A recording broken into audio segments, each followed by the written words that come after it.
an intense change in the voice for whatever reason, let me know. I should be consistent. For example, if my voice becomes very deep. Exactly. And there is this cape coming.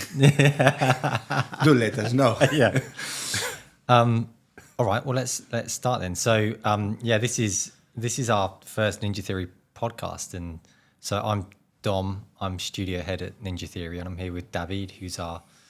I'll let David introduce himself. Well, I'm the audio director at Ninja. Yeah. So, David and I have worked together for 8 years. Yes, in 8 days or 9 days, 8 years. So I've been here 12 years now. Wow. Like I think last week was my anniversary. So it's strange to think that we've been working together for 8 years. It goes fast, but it goes very intense. That's how I feel it. Yeah, it's true. It's true. Like I feel like I've known you. I feel like I've known you for 8 years, but it's like you look at 8 years has flown by really. Because I remember the day when we interviewed you over. I think it would have been Skype back then, right? Yes, and it was Skype. And you're the only person that we've ever offered the job to, or that I know of anyway, that we offered the job to during the first interview. Yes, and I felt it's true. I felt really bad about it for more than 6 months. One, I didn't know anything about English. It was very hard. I remember in the interview, you and Tamim speaking things, and I was saying, yes. Yeah, I did this. I didn't know what I was saying, or I wasn't understanding anything. And then I remember the call cut out. I was terrified. And then Karen from HR called me and offered me the job, and I was like, incredible. But one thing happened. I was telling my wife, no, I'm not sure about this. This is going to be a long process. Interviews are always a long process, and they need to speak to me once, and then another person, and then another. It's going to take weeks, months. Don't worry. And I came out of that interview and say, well, I'm doing it. They just hired me. I'm doing it. And the eyes of my wife was like, what? It's a huge change of life. Yeah, because what were you doing then? Were you working on indie stuff? Yes. Yeah. Yes, on Tequila for Rhyme and before Deadlight, and it was very exciting. Yeah. But yeah, and we didn't have time to go through months and months of interviews. No. Because we were already working on Hellblade then, right? So I think when you joined us.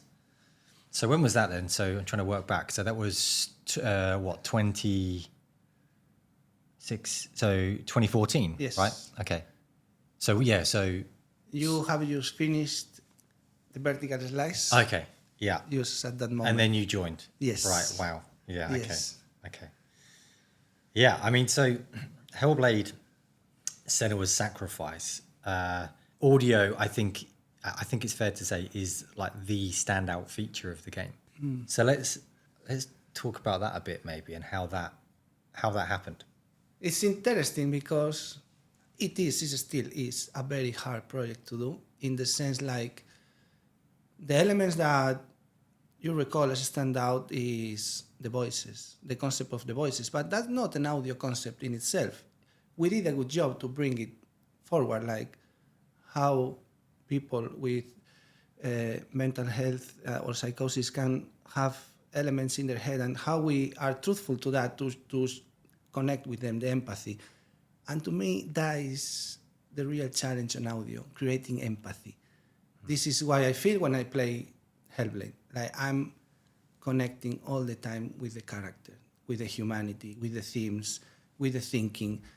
And this and only this is my focus when I do the audio, to be truthful to the emotions, whatever they are, if it's stress, if it's lack of hope, if it's happiness, what I can do to tell that story. And then, of course, there is all the technical flair. But that to me is not important. That is always a consequence of a very deep emotional journey with Senua, our character. Yeah. Yeah, and I think a lot of that on Hellblade came from, not a lot of that, or certainly inspired by, right, and influenced by the conversations that we had with people from the Recovery College, and other people, like those meetings that we had with people to hear about their experiences of voice hearing, then led to like, how do we replicate the concept of hearing voices in 3D space that led to binaural audio, that led to the way that we recorded those voices. And I think that unique experience that we had in that first game and that we're bringing to the second game as well, right? Yes. That was a brilliant process to me. Like, I just joined the company, and I think 1 month later, Tamim, remember, he come to me with this binaural mic. Look, this is binaural mic. And I never heard of it, never. And then I went to the car park with the thing. Yes, I remember. And I was absolutely fascinated. Like, this is magic. This is incredible. It's like I'm there now, walk, and I hear the bike passing the thing. And it was very specialized, very real. And something clicked in my head, like, this is going to be incredible. Yeah. At that point, I knew that this is going to be incredible. And then, speaking with all the people from the Recovery College, there were things that stood out to me. And I don't remember the name, I'm afraid, but I remember he was wearing glasses. Yeah. And he gave me a mega slap in the face about what is reality and how we deal with our things. And he was speaking to us, and he was touching a lot the glasses all the time, like this, and then this, and then this. And I was getting a bit nervous with it, like, oh, what is going on? What is going on? And then, at the end, he should notice. It's very intelligent people, very aware of. He should notice like something was going on. I said, look, when I do this with my glasses, I'm speaking to my voices, and I have a code. So I say, let's speak about this later, or this is not really important. Don't bother me with this. Like, I don't agree with you. And that way of creating that connection with, it was like they have a language. Yeah. They are creating a language to understand their world, and so that person have a real perception of all the voices, like, and have conversation with them, and me as a creator is like, how can I make this happen? Like that you connect with the voices of Senua in the same way, like you understand how they are, how they think. They are different, but they are always consistent. It's not just we could have done very beautiful things that are random. Like, let's just put sounds.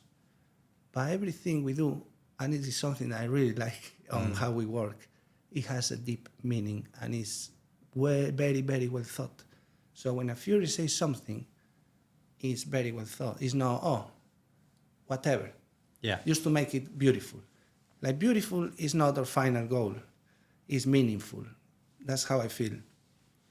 Yeah, and I think sometimes audio, or like in my experience in the past, I think before working with you, like, audio can often be seen as a kind of the icing on the cake. Mm-hmm. It's a layer that you add on at the end. Mm-hmm. Like, add some bings and bongs, make it sound good, stick some music on, great, ship it.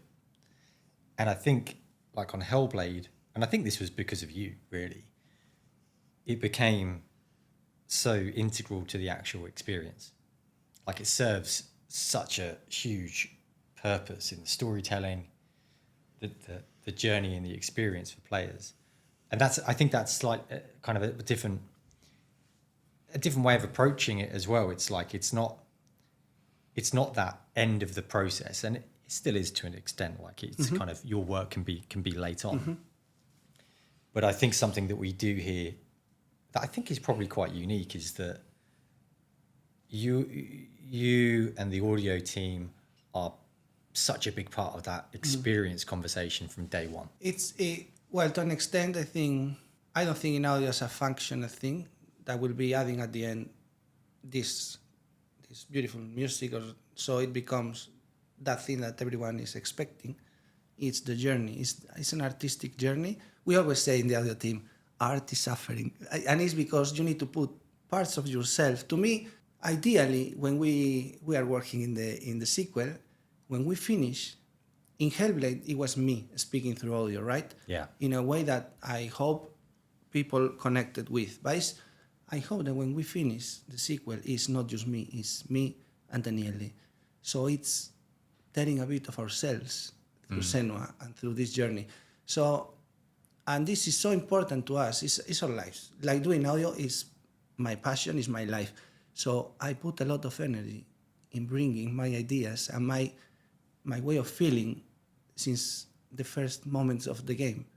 How can you not make it this way?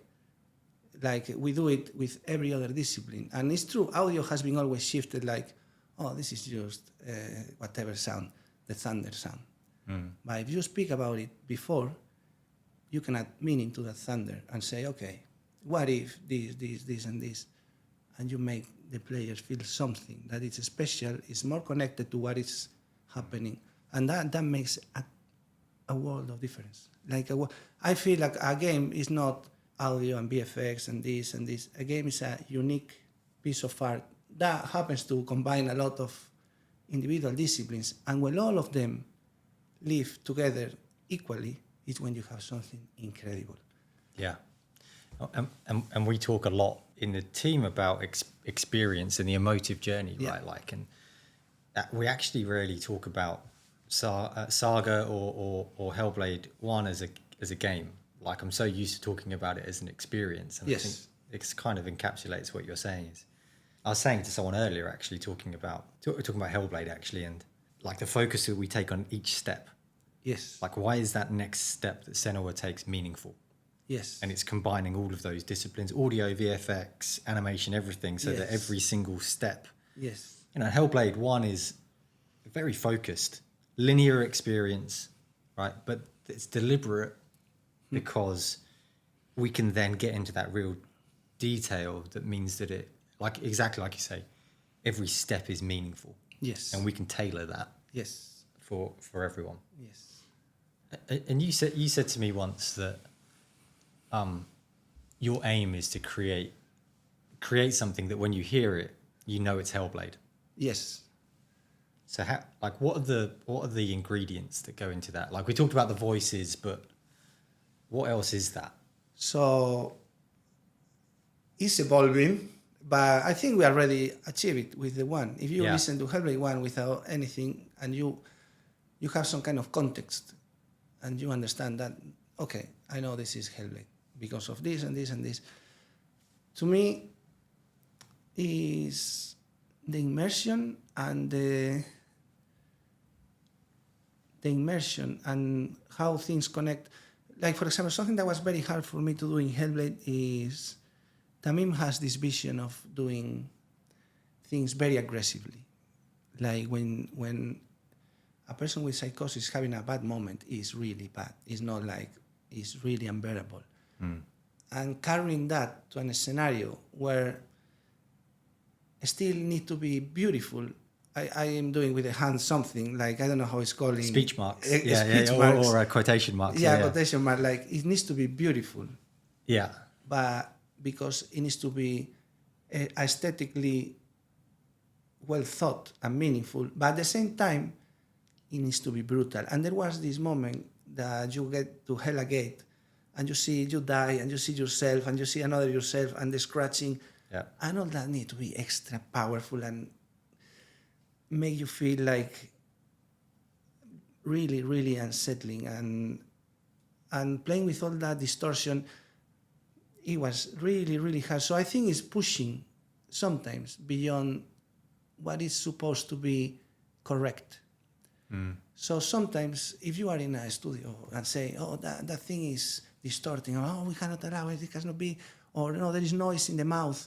We kept all the noises from the Furies. We record things different, like, no, they need to be standing still in the booth. No, just run and do whatever you need to do, because we will adapt to what you need to do to make this awesome in the performance, no correct in the way it sounds. Yeah. So giving at any point freedom to achieve what we think is the most emotionally powerful output is what I think makes a difference.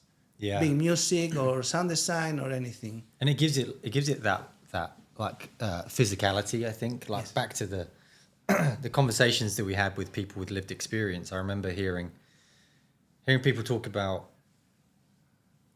the voices that they hear, and it kind of manifests in a voice that they hear. but actually for many people, it's a person that maybe they can't see, certainly other people can't see, but that they hear.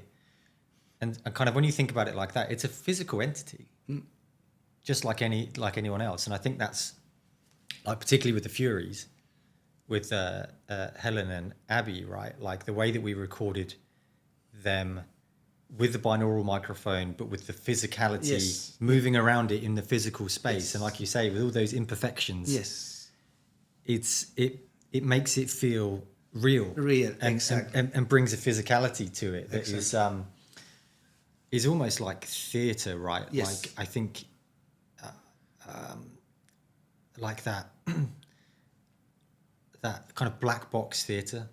Yes, that you are very close, right? Yeah, you're very close, and it's very simple. Yes. Actually, maybe the costumes are minimal, and the staging is very minimal. It's really powerful. But what you get is that raw emotion, and the simplicity of it almost magnifies that. Yes. You know. Well, it's like Chipo. You know Chipo too. Yeah. She did the narrator, and every time she goes, "Oh, whatever, make a beautiful phrase," and then come close to your ear and says, "Don't you see?" And you get the chills everywhere. Like, like you feel it's there and it's moving. And our brain tends to have this tendency of creating the image of the things we listen to. And if there is movement, it's imagining that person going far away, that direction. And you I don't know, I imagine all the time, all these things happening around me. And this is beautiful about the Furies, our narrators, everything created with binaural. So I think you say one thing there that is important to me on audio is raw. We are a bit raw for a good reason. Yeah. And it's to don't filter too much some important things that create more real emotional, more immersion in the game. Yeah. And do you think that's on a sort of a subconscious level, that subconsciously you might hear these details that of course are imperfections, maybe to a pure kind of audio, but it's those imperfections that at a subconscious level make it feel like that person's actually there next to you, like the proximity thing that you're talking about with binaural, where that voice comes really close to your ear. Yeah. Is, I think, at a subconscious level really unnerving. It's unnerving. Yeah. ASMR call it, no? Like, Like, it's very strange. Because binaural audio, right, has been around since, I don't know, 1920s. Forever. The idea's been around for a long time, but I think it's really taken off now, like with like ASMR stuff. And but it was interesting because I like the story with binaural, because it's not like it was some revolutionary technology. No. It was existing technology that has been around for a long time. Yes. And we took it and gave it our own twist. Yes. And put it into a game, and that was what made it. Yes. Made it unique. Yes. I think that call. This was one of the things that Tamin had in his brain that were a stroke of genius, like just connecting these things. I think he'd been to, if I'm remembering it correctly, he'd been to Edinburgh Festival. Yes, Fringe Festival, right? And he'd been to a performance that was completely dark, and it was just binaural. And he came back from that. And then we found the binaural mic online, right? I think it was in the US, and it took months to come. Yes. Right? And we ordered one of those, and then it came. Yeah, and if anyone hasn't seen that mic, like, it's just looks cool, right? Because it's like the width of a head, and it's got two rubber ears on either side. So it's this. So for actors, they can really treat it like a person. Yes.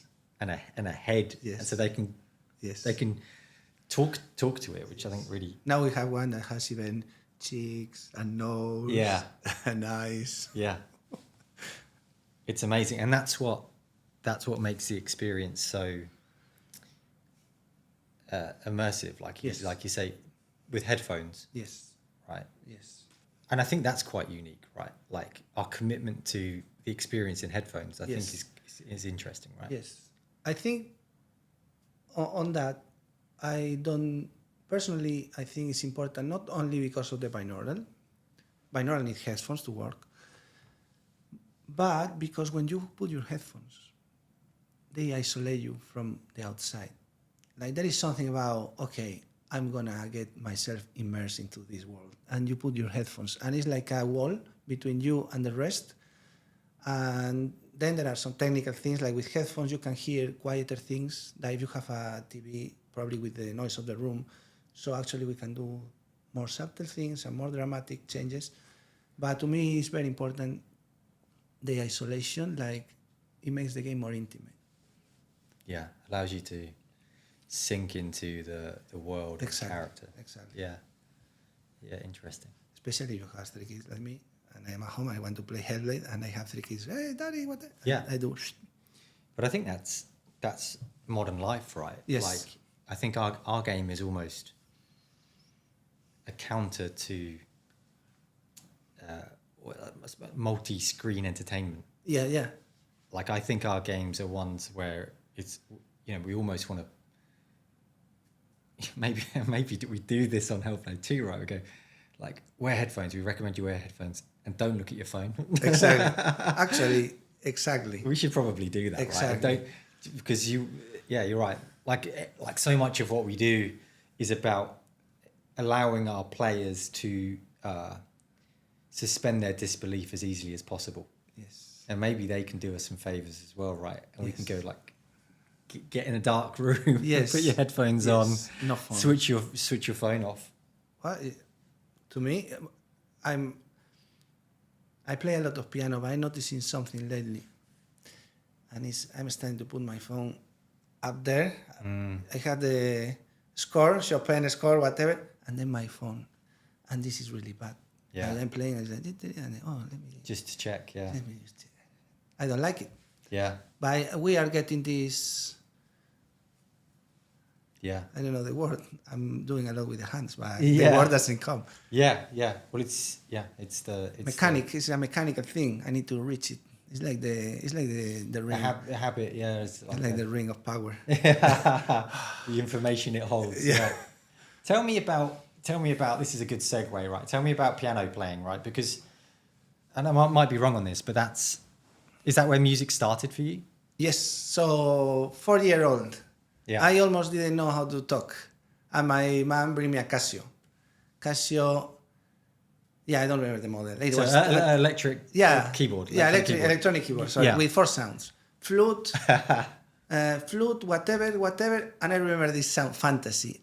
For a long time, I thought fantasy was a real instrument. For a long time, love it. I want to have a fantasy. I want to play the fantasy. The fantasy, yeah, incredible.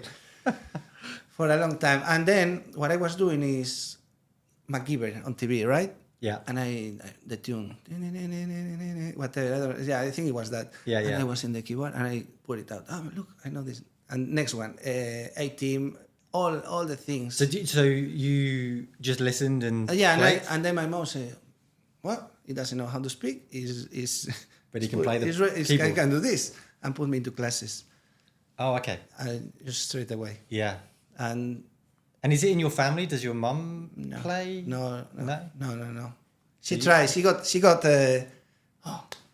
can do it. I can do it. And we tried. And it's true that if you don't start when you're a kid, my mom was 37 at that time. It's mega difficult.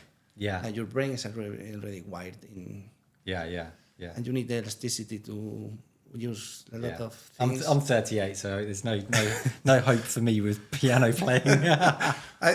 Honestly, it's so hard. Like, I love it now. But it's a really tough instrument if you want to reach a high level. And I'm a person, I have a problem because I really want to. I'm a bit of a perfectionist, so I'm in pursuit of doing it better and better. And with an instrument like the piano, which is infinitely complicated, you never reach a point that you are satisfied. Never. And it drains your life. So that's why I left piano. At some point, what I'm doing... You have to pour yourself into it so much. It's 11 hours a day. I was 17-year-old, 11 hours a day, every day of my life, to play whatever. Wow. And then one day I remember I was in the conservatory. They are this room to practice, and there were 4 of us doing exactly the same. And then I had a a ding on my a bell on my brain, like I need to stop. This makes no sense at all. Because it was in pursuit of perfection, and it was just because I was not enjoying it anymore. Oh, okay, yeah. Because it was just in pursuit of technical perfection. Yeah. But the art, the emotion, it was lost. And now I'm back to that piano playing that I just enjoy. Just sit and improvise how I feel at that moment, and I just go, and I love it.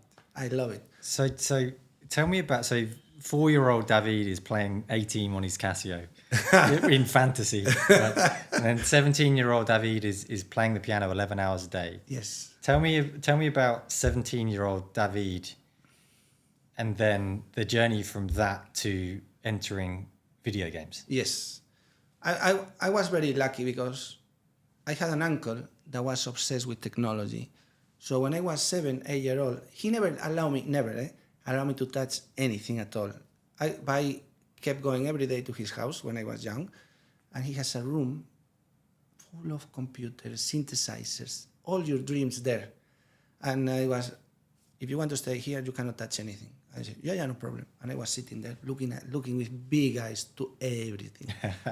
Which one of these is fantasy? Exactly. That sounds like fantasy. That's even more fantasy. It was very good, very good. And I learned a lot. He taught me a bit of programming as well. At that age, I don't remember anything at all.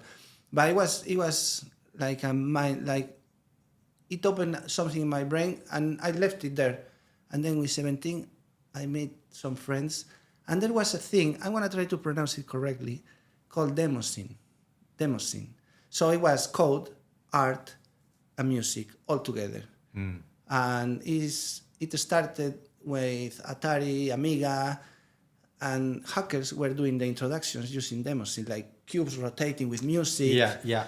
And we started doing that and going to festivals. We won awards, and it was like a freedom. Because it's like, I have this idea about petrol, oil.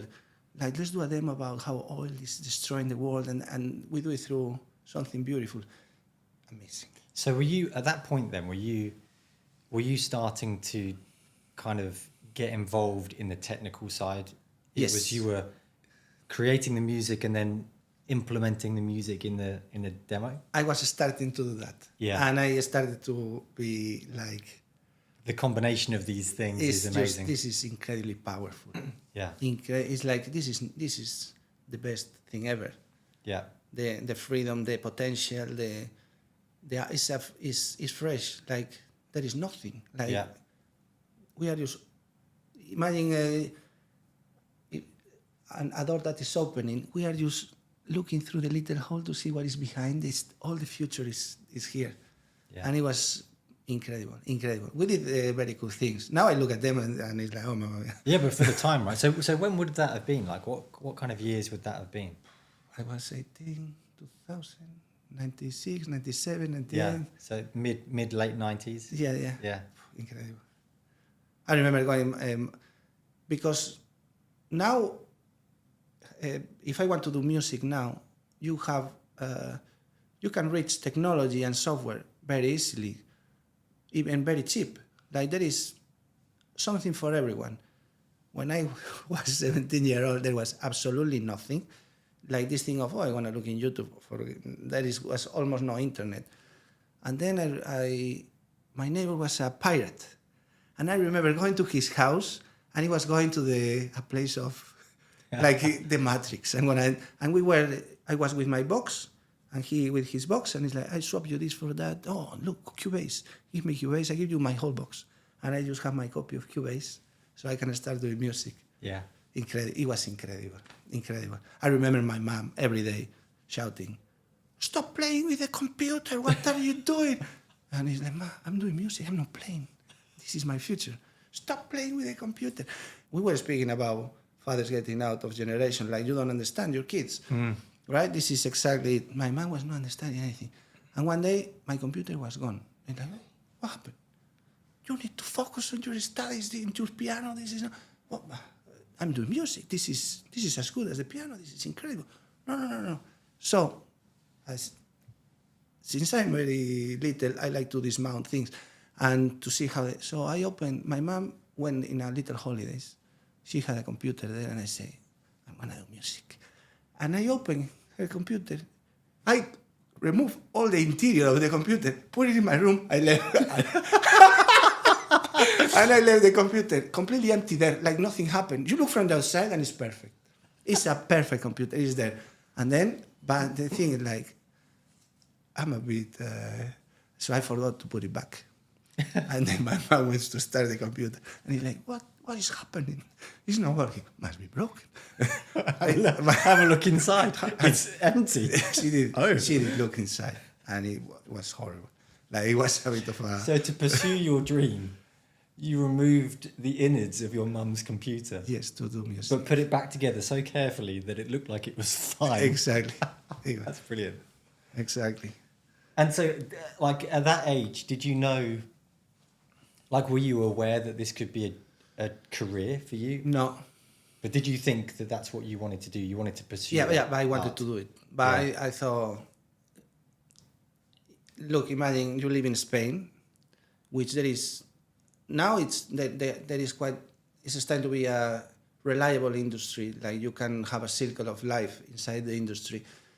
But back then, there was absolutely nothing. And I don't live in the capital. I lived in a little village in the middle of nowhere. Yeah. So what are the chances that this person can live a very, very little? So I knew I needed to be like mega focused. Like, Yeah. if I want to reach somewhere, I need to work like there is no tomorrow. So all the discipline I learned from my piano, I put into getting super good at what I do, like super good.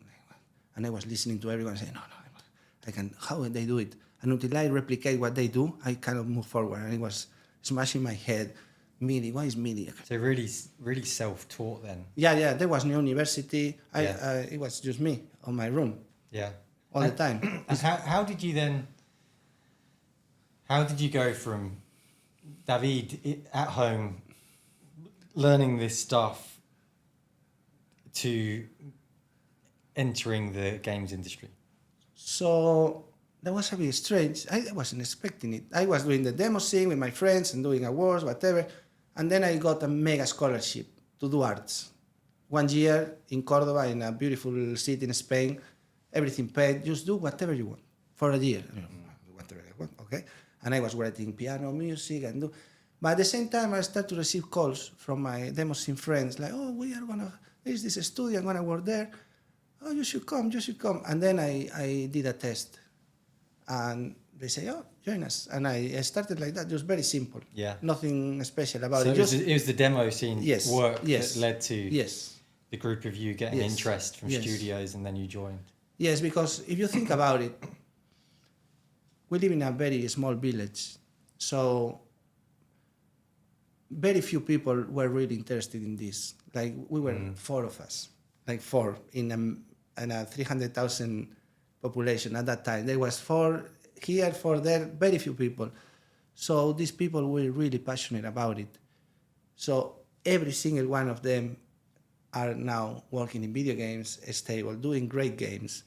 And this is lovely. I think this is, one is in Frictional, the other is in UV, but everyone reached their dreams, which is making video games. Yeah, that's so cool. Yes. Are you still in touch with them? Yes. Yeah. Yes, we are super good friends. I don't see them much, they don't see me much. Yeah. But every time it's like time didn't pass. You need to get back together and do a demo. Yeah. Oh, actually, with all the knowledge and everything, Yeah. it will be amazing. That would be so cool. Yeah. So you got that first job and then worked on different indie things? Yes. Yeah. Yeah, we did. And then I quit. I think, no, it's too hard, because doing video games is too hard. And I go through a lot of peaks and valleys that I got in a very dark place, because I get frustrated when things are very hard and I don't understand how to make them. And I have a hard time of don't do amazing things with myself. It's something I need to work. This is no. But I really, really think making games is very hard. Also because you need to work with a lot of people, and it's a collective vision. It's a lot during 3 years or 2 years or 4 years. So the amount of, you need to have a very good mind to do the whole process with a smile, with a proper energy, and I really value this, having this energy, the smile. Like, I try to do it a lot. Like, Yeah. I come here to the office and I want to bring my energy to people because I would like that others do it. Like, I really, and here we all have amazing this thing, and it still is very hard to do videos. Yeah, it's interesting, like that fun element.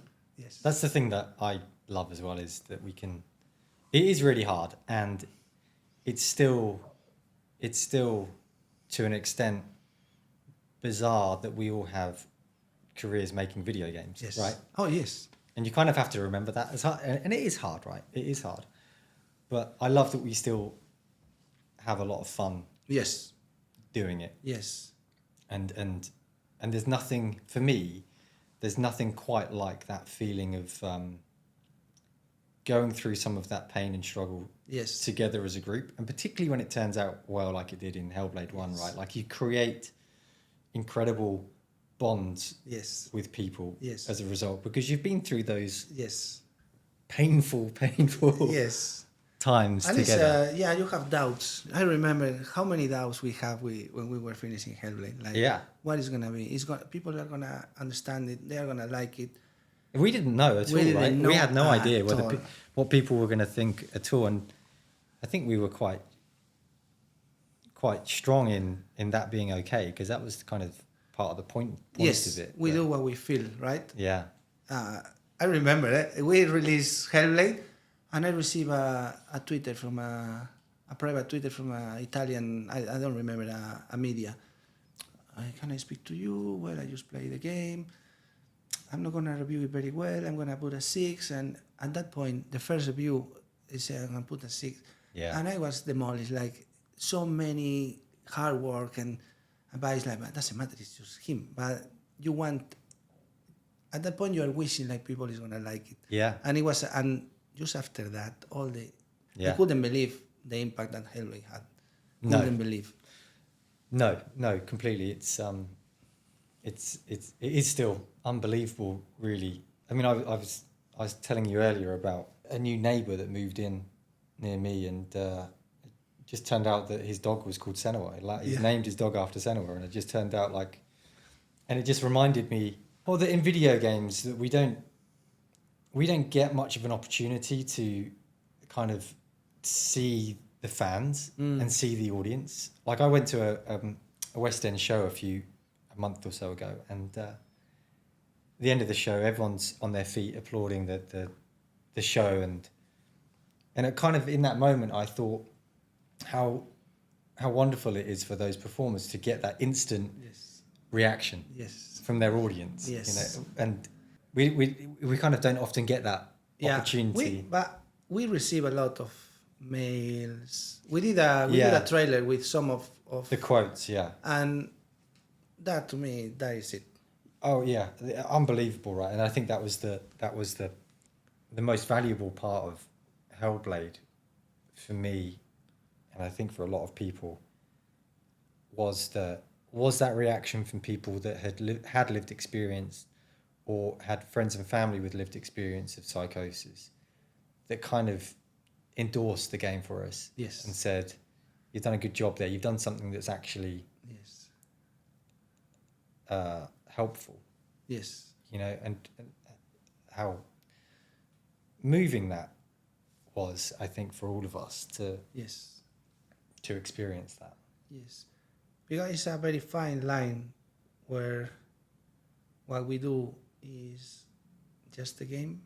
Like, there is a moment like, if I do this sound this way or I do it this other way, maybe there is not much difference, but there is, and there is these little decisions through 4 years time Yeah. that is special. Yes. Yeah. It's an art form, right? Without wanting to sound too lofty, right? But it's an interactive art form, and I think we always think of it as we have the opportunity to have an impact on people and to move them emotionally. Yes. in the same way that other art does. Exactly. And our art form happens to be games. Yes. I think one, like a good thing for us to touch on is, because I get asked it a lot, and I think it's our responsibility to try and provide some kind of guidance, is Yes. if you're a David Mm-hmm. in that village in Spain, Mm-hmm. right, or a Sarah in a city in the north of England or whatever, and they're sitting there saying, I have that same dream. Yes. I want to have a career in video games. I want to have a career in audio, and I want to have that same feeling that you've been able to have in your career of creating art through audio that's impacted people. Like, what would you say to them? What advice can you give them? This is a very complicated question. Extremely complicated, at least to me. So first, is like try to don't do it alone. Never. Surround yourself with people that also doesn't need to be audio, but are connected to what you're doing, so you can collaborate. Because a video game is not you doing audio; it's you with others doing things together. Yeah. So I think it's super important that the same way I had my friends doing demo scene, you grow together, and because I feel the most important thing in video games is communication. So how you translate your ideas to others, how others translate their emotions to you, how you combine, create something. A video game is an exercise on creation. So if you want to become a good audio designer, you will need to be good at creating things. And for this, you need to speak a lot with others and be very curious, be very open, try, don't be afraid to explore. That on a very basic level. Then, of course, learn the craft, play a lot of games, learn the tools. How, if you want to be a lot of people, I know this because when we open an application for audio designer, and we receive 500 applications, and imagine it was for music, 500 composers want to do, and I'm not exaggerating, only 5% of them know how to implement their music. Like, if you don't understand how a game works, you cannot do games. I think this is a bit dramatic, but it's what it is. Like, if I wasn't knowing how to create dynamic music or how to do a blueprint, I will serve no purpose. Like, I need to, because my job is to reflect what is in my brain inside of a game, and this process cannot be broken. The moment I start to distribute it in a million of places, it's not going to be as clear. So important is to know the language of games, the tools of games, like very basic stuff again. And then something that I feel is very important is to know your limits, to know yourself. What is my strength and what is my weaknesses? Because we have a lot of weaknesses in the craft and in communication. Like myself, I analyze myself a lot, not in a bad way, in the way that how can I be better, in the sense like I'm very stressed, and sometimes when I'm in a group of 10 people, I'm super stressed and I don't think properly. So I need to do an exercise of saying, how can I chill and just feel that nothing is happening and we are just having a chat? And so it's these things to analyze what are the things that make you stronger and what are the things that not.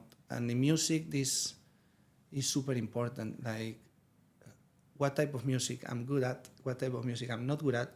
And this doesn't mean like you only focus in becoming stronger in your weaknesses, but you need to understand yourself, because sometimes you need to learn to say, no, I cannot do that job.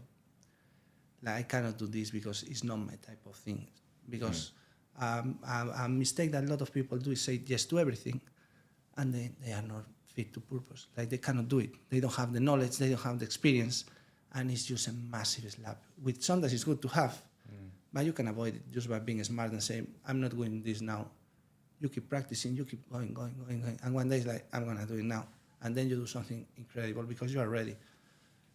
I don't know. It's these millions of things. It's very Yeah, complicated. no, and it sounds like like something I was thinking about as you're talking there is like for you growing up, like that community of people were local to you. Yes. And for you to get access to software was to swap stuff with someone down the street, right, with your neighbor. Yeah. Whereas now people can go and download Unreal Yes. and they can learn it at home for free. They can Yes. get access to tools, which is a fairly new thing. Yes. And then with a community of people that like there's online communities and Yes. you can collaborate with people across the world, right? Exactly. Like-minded people to build something. So the opportunities for people to do those two things, it's way easier now Yes. to do that, or through university. Yes. You can certainly do that. And it's interesting your point on that, understanding yourself. You know, I think that's a valuable point for anyone. You know, understanding your weaknesses and your Yes. strengths. Yes. Yeah, I think that's great, and I think they are points I've not really heard before. Like in terms of collaboration and learning how to collaborate. Because you're right, that is what games are about. Whether you're in a small indie team, Yeah. or whether you're in a bigger studio like us, and we're not huge, right? There's far bigger studios than us. Yeah. But day in, day out, really the job is about collaboration and communication. Yes. Yeah, and there is something about that it makes you learn to be humble. And being humble is what makes you better. Because then my younger brother is a very self-confident person. I'm amazed by this. Amazed, like, wow, he knows everything. It's amazing. And I'm completely the opposite. I'm always full of doubts. But I understood. I made this that I thought it was a weakness. I made it my strength in the sense like, okay, if I doubt this music is not good enough, I'm going to make it good enough until this fades. So being humble in video games, because also there is a lot of people. One thing that is insane for me in video games is how smart is everyone. Everyone is super smart. It's scary. And some programmers is like, oh, mamma mia, the logic process in just 3 words, incredible. Being part of a group, being open to collaborate, being open to, we give, but we need to take. Learning to take is super important. Like receiving things and making it really appreciate that is happening. Like what we call feedback, right? Give me feedback. It's just, you need to learn to take feedback and it will make you fly. Yeah. If you know how to deal with that information. Not all feedback is good. Some feedback is useless. But even in that useless feedback, there is wisdom there. It's just looking at everything with curiosity and then things will get better. Yeah, and that's a thing that you can practice before you even enter the industry, right? If you have that community of people around you, Exactly. collaborators, then you can practice that feedback. And that thing that I think we always say to junior is like one of the things you have to learn in the industry pretty quickly is to not be precious about your own work. Yeah. You know, the focus is on how do we make the project better. It's not about individuals' Yeah. work, and you might work on something and it's not right. Yeah. And actually that's scrapped and you work on something else. Yeah. You need to have that ability, and I think being humble is completely right. It's being humble enough to say this is in the best interests of the project. Yeah, and doesn't mean like how many times I did a beautiful piece of piano or whatever, and I really, really like it in the game, but then it really didn't fit. And doesn't matter if I have a little tear, I understand it doesn't need to be there. And I save it it was good to make it. It's part of your journey. Like the fact that it's not used for a specific thing, it doesn't matter, it didn't serve to make you stronger in your thing. Like sometimes you need to look at the horizon and say, okay, this goes there. But yeah, it's normal that sometimes when you get some feedback that you suffer a little, but it's okay. Yeah. It's okay. You need to learn to deal with that as well. Yeah, and art is suffering, right? Yeah, exactly. Art is suffering. Cool. Well, listen, I think that's been a really interesting conversation. And for me, like I say, we've known each other for 8 years now, but there's interesting things there that we've never talked about before, and I've never heard before. So hopefully, people listening to this will find it useful as well. So thanks, David, for your time. My pleasure. Thanks everyone for listening. That was me speaking to David Garcia, our audio director here at Ninja Theory. We hope you've enjoyed it, and we'll have more coming down the line.